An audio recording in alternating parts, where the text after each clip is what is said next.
there was an incredible poll which came out 6 o'clock Canberra time, which is a huge jump towards Peter Dutton. Now, this is huge, very big, very good, very good. So this thing's put out by the Channel 9 people. Have a look at this. This is the number of the votes in the election from 3 years ago. Labor Party 33, Liberal Party 36%. The poll that has just dropped tonight, the Labor Party has gone from 33% to 25%. The Liberal Party has gone from 36 to 39%. So interesting to see where all of that is. James Campbell, writing in the Herald Sun today, well, I think he believes that the momentum is going to go Dutton's way. And in fact, he wrote a little bit about this today, about the tenor of what we will be potentially talking about a week from now, which of course will be a month out from when it's time to get on with it. Every poll makes absolutely clear that people have had a long, hard look at Anthony Albanese and decided he's basically rubbish at his job. He wasn't pulling punches.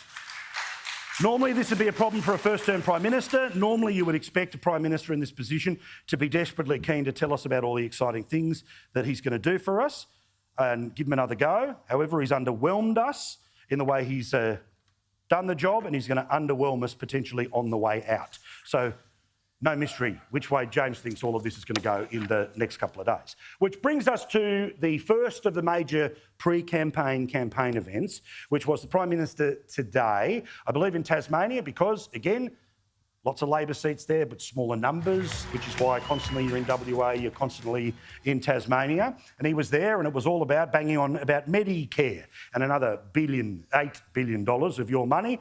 Roll tape and hold it in as long as you can.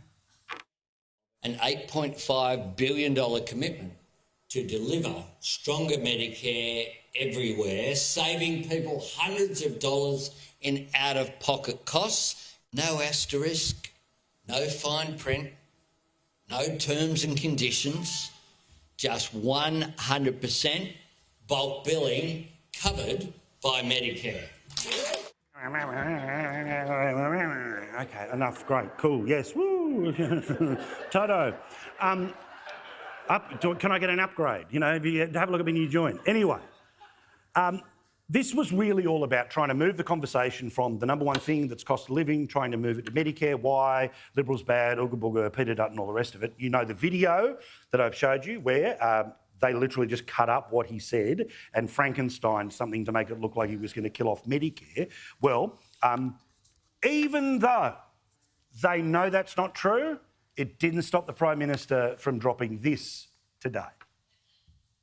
When they talk about efficiencies, they mean cuts. When they talk about economic surgery, they mean cutting bulk billing off at the knees. Oh, man. He's openly said that it's not going to happen, but they're just going to pretend that you can ignore it. They'll still do their silly videos.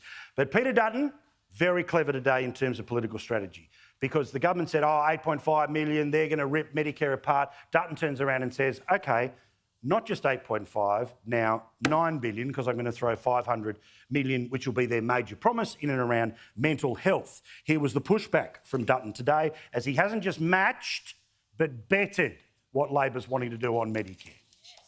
The coalition government is committed to $9 billion worth of investment into our general practice network. It will provide support to training, it will provide support to mental health services, and it will provide support to making sure that practices are viable and can provide a mix of services to patients, and it'll help build those bulk billing rates back up to what they were under a coalition government. Now, before we celebrate the good people of Batemans Bay, can I just make one little point on the behalf of Australia that has to pay for this, the future generations that will have to pay even more for it. The Prime Minister, since January, has made $27.5 billion worth of promises. The election hasn't even started. So on the behalf of everyone, how the hell are you going to pay for it? The intergenerational report says we are in deficit for the next 40 freaking years, and you want to add $27.5 billion. I don't think people are going to believe you, but we'll all wait and see together.